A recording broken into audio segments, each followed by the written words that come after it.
AP మాజీ మంత్రి YCP senior నేత అంబటి రాంబాబు టీడీపీ మీడియా సోషల్ మీడియాలపై తీవ్రస్థాయిలో మండిపడ్డారు. జగన్ సత్తెనపల్లి నియోజకవర్గం రెంటపాడలో కాన్వాయ్లోని వాహనం ఢీకొని సింగయ్య అనే వ్యక్తి మృతి చెందిన విషయం తెలిసిందే. అయితే ఆయన మృతికి జగన్ ప్రయాణిస్తున్న వాహనమే కారణమని అనేక వీడియోలు సోషల్ మీడియాలో వైరల్గా మారాయి. దీంతో ప్రజల ప్రాణాలను బలి తీసుకునేందుకు జగన్ రాక్షసులా తిరుగుతున్నాడని నెటిజన్లు మండిపడుతూ పోస్టులు పెడుతున్నారు. సింగయ్య మృతిపై ఎల్లో మీడియా కావాలనే తప్పుడు ప్రచారం చేస్తోందని, ప్రమాదంపై ఎస్పీ స్పందించి జగన్ కాన్వాయ్ ముందు ఉన్న వాహనం ఢీకొనడం వల్లే మరణించినట్లు నిర్ధారించారని తెలిపారన్నారు. ఇప్పుడు జగన్ కారు ఢీకొని సింగయ్య మృతి చెందినట్లు పుకార్లు పుట్టిస్తున్నారని మండిపడ్డారు.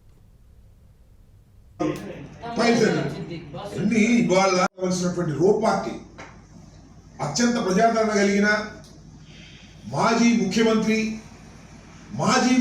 కుమారుడు జెడ్+ సెక్యూరిటీలో ఉన్నటువంటి వ్యక్తి ఒక పర్యటనకు వెళ్తుంటే మీరు ఆంక్షలు విధించారు, అది వేరే అంశం.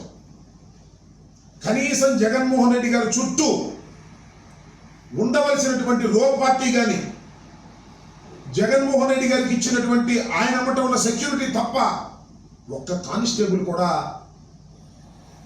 ఆ చుట్టుపక్కల సెక్యూరిటీ లేకపోవడం అనేది it the lapse of the government. పూర్తిగా గాలి వదిలేసింది జగన్మోహన్ రెడ్డి గారి పర్యటన అని ఇక్కడ చెప్పక తప్పదు. కానీ జగన్మోహన్ రెడ్డి గారి సభకు వచ్చి నోటీస్ ఇచ్చేవారు నాకు రాత్రి 10ంటికి.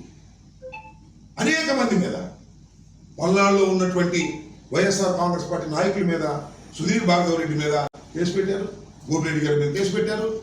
ఏదో ఒక విధంగా ఈ పర్యటనలో జరిగినటువంటి విషయాల మీద భూతత్వంలో పెట్టి చూపించి జగన్మోహన్ రెడ్డి గారిని బయటికి రాకుండా కట్టడి చేయాలి అనేటువంటి ప్రయత్నాలు పోలీసు యంత్రాంగం సహాయంతో చేయడం చాలా దురదృష్టకరమని ఈ సందర్భంగా నేను మనవి చేస్తున్నాను. జగన్మోహన్ రెడ్డి గారి పర్యటన విజయవంతమైన తర్వాత దాన్ని చూసి జలసిగా ఫీల్ అయ్యి అనేక రకాలైన దుష్ప్రచారాలు చేసేటటువంటి కార్యక్రమం, జగన్మోహన్ రెడ్డి గారిని వ్యక్తిత్వాన్ని హననం చేసేటటువంటి కార్యక్రమం దుర్మార్గంగా చేస్తున్నారు. దీన్ని ప్రజలు గమనించాలని మనం చేస్తున్నాం. ఏం చేసినా సరే మీ మీద కేసు రిజిస్టర్ చేశాము, నాకే కాదు చాలా మందికి ఇచ్చారు. ఇదిగో నోట్స్, నేను కూడా లీడర్ లాగా అన్ని తయారు చేసుకుంటాం. ఏం చేయాలి మేము? ఈ ప్రభుత్వం వచ్చిన తర్వాత ఇక మేము కేసులు ఎదుర్కొనే కార్యక్రమంలోనే ఉన్నట్టుగా అనిపిస్తూ ఉంది. వాళ్ళు ఇదిగో ఈ కేసు దర్యాప్తు కాలమునందు కానీ కోర్టు నందు కేసు పెండింగ్లో ఉండు సమయంలో కానీ అవసరమైన సందర్భంలో కోర్టు వారి ఎదుట లేదా దర్యాప్తు అధికారి ఎదుట హాజరు కావాలను. మీరు ఈ నోటీసు ముట్టిన 14 దినముల్లో నగరంపాలెం పోలీస్ స్టేషన్ గుంటూరు జిల్లా నందు ఈ దిగువ సంతకం చేస్తున్నారు.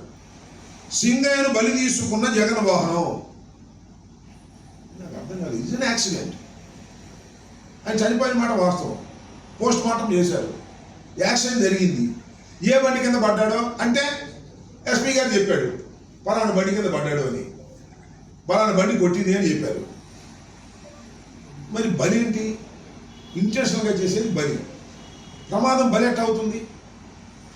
ఇంతకుముందు జరగలేదా ప్రమాదాలు? చంద్రబాబు నాయుడు గారు కాన్వాయ్లో జరగలేదా ప్రమాదాలు? చంద్రబాబు నాయుడు మీటింగ్లు పెడితే జరగలేదా ప్రమాదాలు? ఈనాడు ఆ వార్త. ఇది కూడా అంతే. జగన్ వాహనానికి